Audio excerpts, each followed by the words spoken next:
What's the most popular flight simulator right now? How does the typical sim setup look? And how often do flight simmers fly, and what are their habits?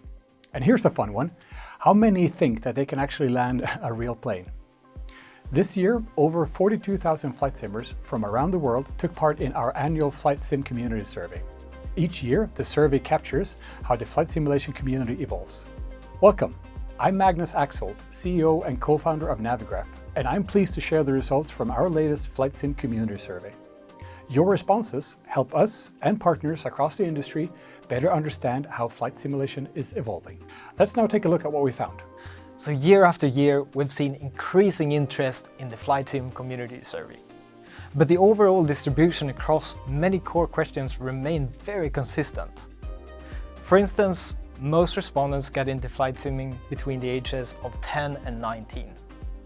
Around 21% hold a pilot license, and approximately 18% work within aviation. Most of our respondents also think flight simming plays an important role in their lives. When it comes to habits, patterns remain very stable as well. For instance, how often people fly, where the majority of respondents do about 2 to 5 sessions each week.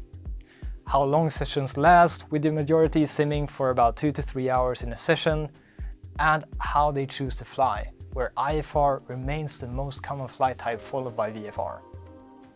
This year we also asked our respondents how confident they would be in landing real planes. While this question has come up in the media before, we wanted to see how pilots and non-pilots in our community would rate their landing skills. Turns out that in all cases, except for one, pilots are more confident that they can land it. Even the paper plane, which by the way was only 1/5 of the respondents. Though if we take a look at the Airbus A320, flight simmers who aren't certified pilots are actually just a little bit more confident, though by the smallest margin. This year we also introduced a set of motivation-based questions to better understand what drives simmers in the flight sim community. Each question in this section is mapped to a broader category, and it helps us see patterns in how and why people engage with flight simulation, which is great guidance for future product development.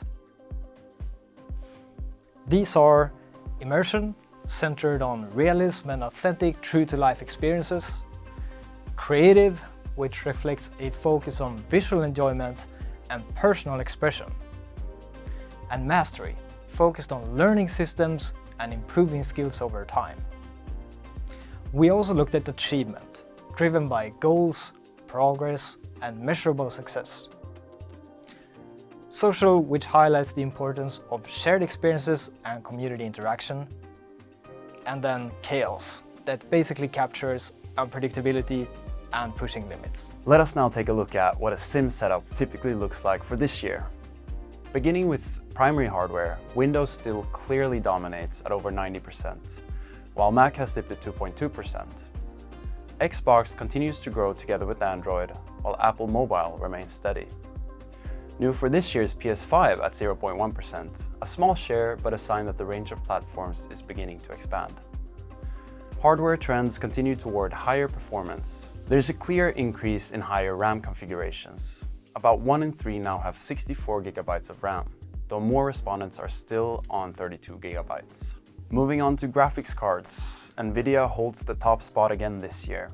The RTX 4090 is still the most popular choice amongst survey respondents.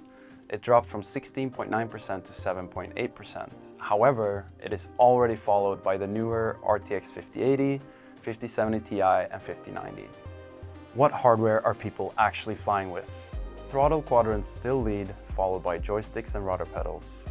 An interesting upward shift this year is home-built cockpit projects, and some immersive flight simulator enthusiasts mention seatbelts are an important addition as well. Hardware spending is similar to last year, concentrated on the lower end, with 41.5% drop from those spending $0 to $100 to $100 to $200.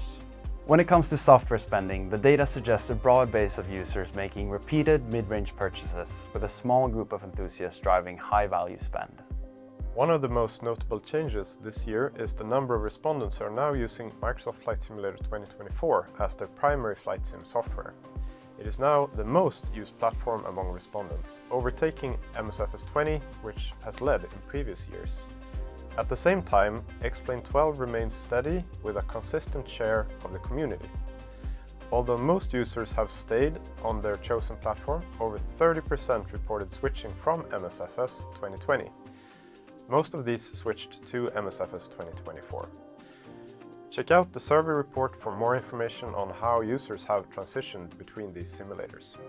When we look at aircraft usage, it's clear that users are flying a wide mix of aircraft from different developers. In the Microsoft Flight Simulator, the Phoenix Airbus A319, A320 and the A321 remain the leading family. That said, its lead has shrunk a little bit compared to last year. PMDG aircrafts are still very popular as well. The 737 variants come in at 32%, while the 777 sits at 23%. When it comes to X-Plane, the toolless Airbus narrow-body family accounts for 37% of usage. The Cibo mod, Boeing 737-800X is also a favorite, flown by 30% of users. We are also seeing that the flight factor 777 is gaining traction, followed by other wide-body aircrafts from toolless. Everyone has their favorite, so of course we had to ask.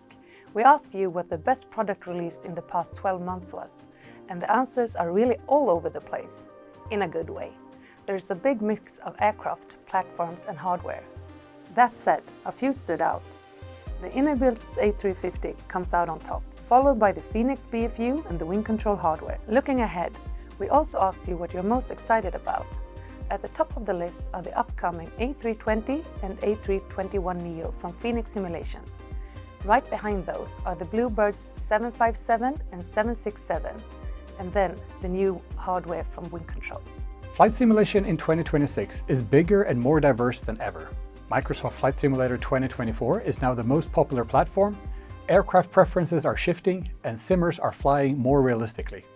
Thanks to over 42,000 participants, this survey provides a clear snapshot of our community today and helps developers and enthusiasts alike understand where flight simulation is heading next. The data that we have shared here only scratches the surface of the FlightSim community. You can now find the complete survey report and full dataset via the link in the description. Yeah, and let us know your thoughts in the comments below.